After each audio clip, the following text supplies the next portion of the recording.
मंचासीन महानुभावों और यहाँ उपस्थित सभी सम्मानित जनों को मेरा सादर प्रणाम।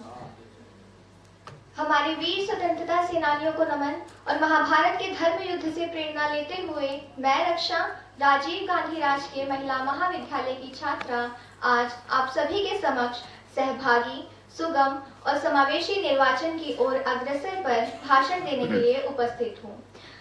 आज मैं आप सभी के सामने एक ऐसी आवाज बनकर आई हूँ जो एक सशक्त, समावेशी और सुगम निर्वाचन की ओर अग्रसर होगी। हमारे देश में लगभग 94.8 करोड़ पंजीकृत मतदाता मौजूद हैं, लेकिन 2024 के चुनाव मतदान प्रतिशत केवल 66.8 तक ही सीमित रह गए। यानी 28 करोड़ मतदाता जो मतदान कर सकते थे, उन्होंने अपनी आवाज नहीं उठाई। आप सभी को याद दिला दूं, जब भगत सिंह ने फांसी के फंदे को चूमा था तो उनका एक ही सपना था, एक ऐसा भारत जहां हर नागरिक की आवाज गूंजे। हमारे बापू महात्मा गांधी जी ने अपने संघर्षों से लड़कर हमें सबसे बड़ा हथियार दिया, मतदान का अधिकार। लेकिन क्या ये वही भारत है जिसका उन्होंने सपना देखा था? क्या ये वही भारत है जिसके लिए उन्होंने अपनी जान की कुर्बानी दी थी? दोस्तों, यह वक्त है सवाल उठाने का। क्यों हमारे देश की महिलाएं, जो हमारी जनसंख्या का 48% है, वो मतदान में पुरुषों से पीछे हैं? जब महाभारत में द्रौपदी अन्याय के खिलाफ अपनी आवाज उठा सकती है, तो आज हर महिला का कर्तव्य है कि वह अपने वोट के जरिए देश में हो रहे भ्रष्टाचार, अन्याय और असमानता के खिलाफ अपनी आवाज उठाए। हमारा संविधान जो हमें अधिकार और कर्तव्य सिखाता है, वह इस बात पर जोर देता है कि हर नागरिक की भागीदारी लोकतंत्र का आधार है। लेकिन आज स्थिति यह है कि हमारे देश में लगभग 67% ही मतदान किए जाते हैं। क्या ये आंकड़ा उन 100% भारतीयों का प्रतिनिधित्व करता है जिनके लिए लोकतंत्र बना था?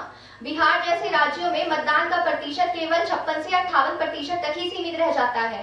राजस्थान और गुजरात जैसे क्षेत्रों में भी मतदान का प्रतिशत केवल 65% ही है। लेकिन जरा सोचिए, ये वही राज्य है जहां आजादी की कहानियां हमारे इतिहास के पन्नों में दर्ज है। क्या ये वही तस्वीर है जो हमारे संविधान के निर्माताओं ने देखी थी? दोस्तों, यह केवल संख्या बढ़ाने का विषय नहीं, बल्कि यह विषय है हर नागरिक को यह एहसास दिलाने का कि उसके एक वोट में देश को बदलने की ताकत है। याद करो महाभारत का वह युद्ध, जब धर्म की रक्षा के लिए अर्जुन को युद्ध भूमि में खड़ा होना पड़ा, तो श्री कृष्ण ने उनसे कहा था, जो अन्याय देख कर भी मौन रहे, वह भी बराबर का पापी है। तो मैं पूछती हूँ आप सभी से, जब भ्रष्टाचार, अन्याय और असमानता हमारे देश के लोकतंत्र को जकड़ने की कोशिश कर रहे हैं, तो क्या हम मौन रहेंगे? क्या हम वोट देने से पीछे हटेंगे? याद करिए द्रौपदी का चीरहरण, जब पूरी सभा मौन थी। चुप्पी ने अन्याय को मजबूत बनाया। लेकिन जब अर्जुन ने गांडीव उठाया तो श्री कृष्ण ने उनसे कहा, तुम कर्म करो, फल की चिंता मत करो। तभी धर्म की स्थापना हुई। आज वही कुरुक्षेत्र है और वही धर्म युद्ध है। फर्क केवल इतना है कि आज गांडीव आपका वोट है।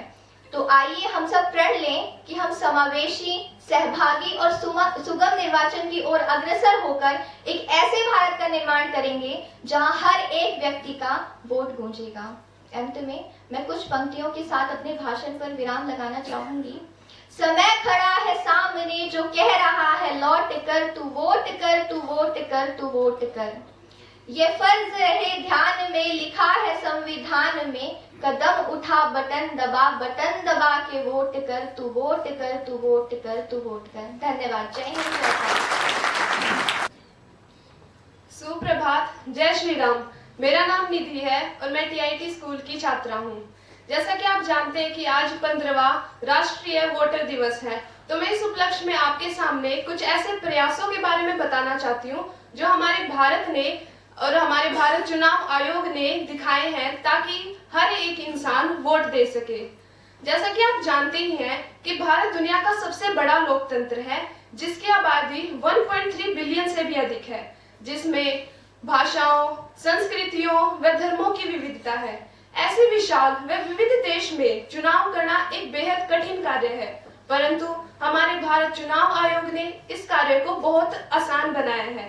ईसीआई अर्थात इलेक्शन कमीशन ऑफ इंडिया ने कुछ ऐसे प्रमुख उपायों का प्रयोग किया है ताकि हमारे देश में कोई भी नागरिक अपने इन वोटिंग अधिकारों से वंचित न रह सके। तो उनमें से कुछ प्रमुख उपाय इस प्रकार हैं।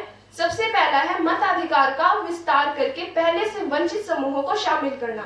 जैसा कि आप जानते ही होंगे, पुराने समय में महिलाओं व निचली जातियों को वोट देने के अधिकार से वंचित किया जाता था, परंतु आज ऐसा कुछ भी नहीं है। अभी दोनों बेटियां, यह काम आसान और आपने भी देखा होगा हमारी जितनी भी प्रतियोगिताएं होती हैं, अनेकों प्रयास किए हैं।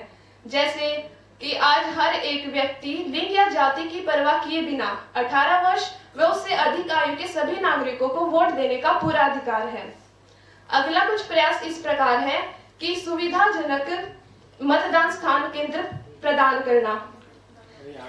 ईसीआई ने यह सुनिश्चित किया है कि हर एक नागरिक अपना वोट देना आसान बना सके, इसलिए उन्होंने ई वोटिंग और पोस्टल वोटिंग जैसे अनेक उपाय दिखाए हैं, जिससे कोई भी व्यक्ति मतदान स्थान पर जाने में असमर्थ हो सकता है तो वह आसानी से अपना वोट दे सकता है। मतदाता शिक्षा अभियान चलाना। ईसीआई ने नागरिकों को मतदान के महत्व और चुनाव की प्रक्रिया को आसान बनाने के लिए व उनको सूचित करने के लिए मतदाता शिक्षा अभियान चलाए हैं। इस अभियान का मुख्य उद्देश्य केवल ये है कि ज्यादा से ज्यादा भागीदारी हो सके और हर एक नागरिक अपना वोट दे सके। हमारे भारत ने ईसीआई में और नोटा विकल्प जैसे कुछ उपाय भी सामने पेश किए हैं ताकि हर एक व्यक्ति अपना समर्थन दिखा सके। जैसे कि ईसीआई में मत पत्र में नोटा विकल्प का उपयोग करना। यह विकल्प उन सभी लोगों को अपना वोट देने में आसानी हो सकती है, चाहे वो अपना किसी को समर्थन करते हो या ना करते हो, क्योंकि हर एक नागरिक ऐसा नहीं होता कि वो अपने हर एक उम्मीदवार को समर्थन करता हो, तो वह नोट विकल्प का उपयोग करके अपना समर्थन दे सकता है, वह अपना वोट दे सकता है। अंत में मैं बस यही कहना चाहूंगी कि मतदान करना हमारा सबसे बड़ा अधिकार है और हमारा एक वोट हमारे भारत को बदल सकता है। तो मैं बस यही कहना चाहूंगी कि हमें अपने अधिकार को पूर्ण रूप से उपयोग करना चाहिए व औरों को भी प्रोत्साहित करना चाहिए ताकि वो आगे वोट दे सके और हमारे भारत के भविष्य को बदल सके। धन्यवाद। जय श्री राम, जय हिंद, जय भारत। पेश है मुमताज नसीम जी की है कविता। क्या बताऊं तुम्हें क्या खूब वतन है मेरा, जान से भी मुझे महबूब वतन है मेरा। क्या बताऊं तुम्हें क्या खूब वतन है मेरा, जान से भी मुझे महबूब वतन है मेरा। नाम लेती हूँ तो चेहरे पे चमक आती है, इसके हर फूल से उल्फत की महक आती है।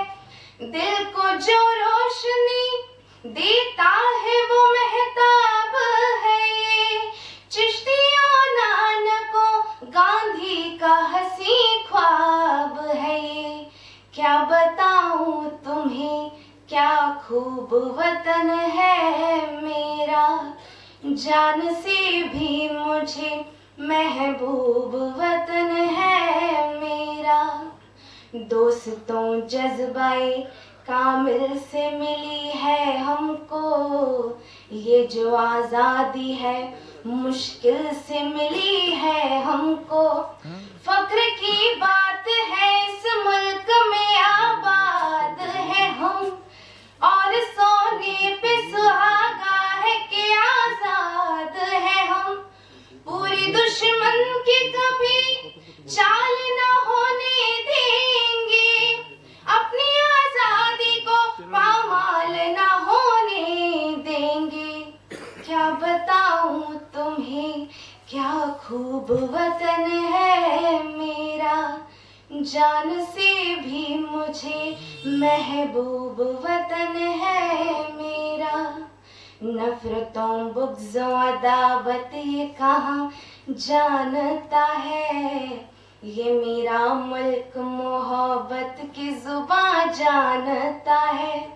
मुख्तलिफ कौमों की तहजीब का गहवारा है, हाँ इसी वास्ते हर आँख का ये तारा है। गंगा यमुना की तरह साथ में ये बहती है, उर्दू हिंदी यहाँ बहनों की तरह रहती हैं। क्या बताऊं तुम्हें क्या खूब वतन है मेरा, जान से भी मुझे महबूब वतन है मेरा। उनकी कुर्बानियों इसार का गुणगान करें। सबका ये फर्ज है उन लोगों का सम्मान करें। उनको ही मुल्क की मेमार कहा जाता है, देश की कश्ती की पतवार कहा जाता है। मेरा इस मुल्क के मजदूरों किसानों को सलाम, पहरा देते हुए सरहद के जवानों को सलाम। क्या बताऊं तुम्हें क्या खूब वतन है मेरा, जान से भी मुझे महबूब वतन है मेरा। क्या बताऊं तुम्हें क्या खूब वतन है मेरा। जय हिंद, जय भारत, धन्यवाद। आदरणीय जिला उपायुक्त श्री महावीर कौशिक जी, समस्त कर्मचारी, मेरे शिक्षकगण तथा यहाँ उपस्थित अन्य सभी श्रोताओं को मेरा सादर प्रणाम। मैं संगीता शर्मा वशिष्ठ आप सभी के समक्ष समावेशी, सुगम और सहभागी निर्वाचन की ओर अग्रसर इस विषय पर अपने विचार प्रस्तुत करने हेतु प्रस्तुत हूँ। भारतीय लोकतंत्र अपनी विविधता, विशालता और समावेशिता के लिए जाना जाता है और निर्वाचन प्रक्रिया इसका आधार है, जो हर नागरिक को समान रूप से अपनी आवाज बुलंद करने का अधिकार प्रदान करती है। समावेशी, सुगम और सहभागी निर्वाचन का तात्पर्य एक ऐसी व्यवस्था से है जिसमें सभी लिंगों, वर्गों और समुदायों को समान रूप से शामिल किया जाए और उन्हें बिना किसी भेदभाव के अपने मताधिकार का उपयोग करने की सुविधा और प्रेरणा प्रदान की जाए। समावेशी निर्वाचन लोकतंत्र का सार है। समावेशी निर्वाचन का तात्पर्य है कि समाज के हाशिए पर खड़े वर्गों जैसे कि अनुसूचित जाति, जनजाति, पिछड़े वर्ग, महिलाएं, दिव्यांगजन और बुजुर्ग, इन सभी को भी मुख्य धारा के साथ जोड़ा जाए। सुगम निर्वाचन का अर्थ है कि प्रत्येक मतदाता के लिए मतदान करना सुलभ और सहज हो। वहीं समावेशी निर्वाचन का अर्थ है कि प्रत्येक मतदाता, चाहे वह स्त्री हो, पुरुष हो, युवा हो या वृद्ध हो, मतदान को अपना परम कर्तव्य समझे तथा मतदान अवश्य करे। सरकार तथा निर्वाचन आयोग के द्वारा समावेशी, सुगम और सहभागी निर्वाचन के लिए अनेक महत्वपूर्ण कदम उठाए गए हैं तथा उठाए जा रहे हैं, जैसे कि सीटों का आरक्षण, सुगम्य भारत अभियान, ब्रेल ईवीएम और पिंक बूथ जैसी पहलों के द्वारा समावेशिता को बढ़ावा दिया गया है। वहीं डिजिटल मतदाता सेवा पोर्टल और वन नेशन वन इलेक्शन जैसी अवधारणाओं पर चर्चा के जरिए सुगम बनाने का प्रयास किया जा रहा है। साथ ही प्रॉक्सी वोटिंग और स्वीप एक्टिविटीज के द्वारा जागरूकता अभियानों से निर्वाचन को समावेशी बनाने का प्रयास किया जा रहा है। हाल ही में 2024 के आम चुनावों में 67% तक मतदान हुआ है। 2024 के लोकसभा चुनावों में 46% से अधिक महिला मतदाताओं ने मतदान किया है। अतः हम कह सकते हैं कि आज का हमारा लोकतांत्रिक भारत एक समावेशी, सुगम और सहभागी निर्वाचन की ओर अग्रसर है। दो पंक्तियों के माध्यम से अपने अंतिम संदेश को आप सभी तक पहुंचाना चाहूंगी कि समावेशिता हो जहां हर मत का सम्मान हो, सुगमता से सजे चुनाव हर मत से अभियान हो, सहभागिता के सुर से गूंजे जनतंत्र की शान, हर नागरिक के संग जुड़ने से बने हमारा भारत महान, बने हमारा भारत महान। भारत माता की जय। जय हिंद, जय भारत। Respected Principal Madam,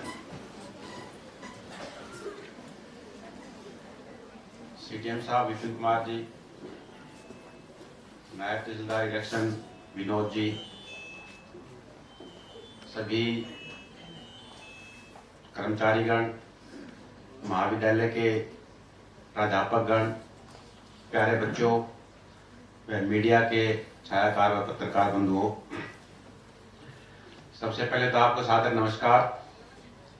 उसके बाद में प्रिंसिपल मैडम का और कॉलेज प्रबंधन का धन्यवाद करता हूं कि जब भी प्रशासन को किसी भी तरह की आवश्यकता होती है तो कॉलेज प्रबंधन है और प्रिंसिपल मैडम हैं हमेशा तत्पर रहती हैं और छोटी ही छोटी अगर टाइम दें इनको तो छोटे छोटे टाइम के बाद भी जो भी इनसे निवेदन किया जाता है उसको पूरा किया जाता है। इसके लिए मैं प्रिंसिपल मैडम का और कॉलेज प्रबंधन का तहे दिल से शुक्रगुजार हूँ, बहुत बहुत धन्यवाद करता हूँ। उसके बाद जहाँ तक इस विषय पर बोलने की बात है तो मेरे से पहले प्रिंसिपल मैडम ने, बच्चियों ने और सीटीएम साहब ने विस्तार से बता दिया है और कुछ ज़्यादा कुछ बताने के लिए बचा नहीं है कि मुझे भी एक नोट बना के नायब साहब ने दिया था विषय के बारे में, तो अगर मैं उनको पढ़ूंगा तो उसकी पुनरावृत्ति होगी।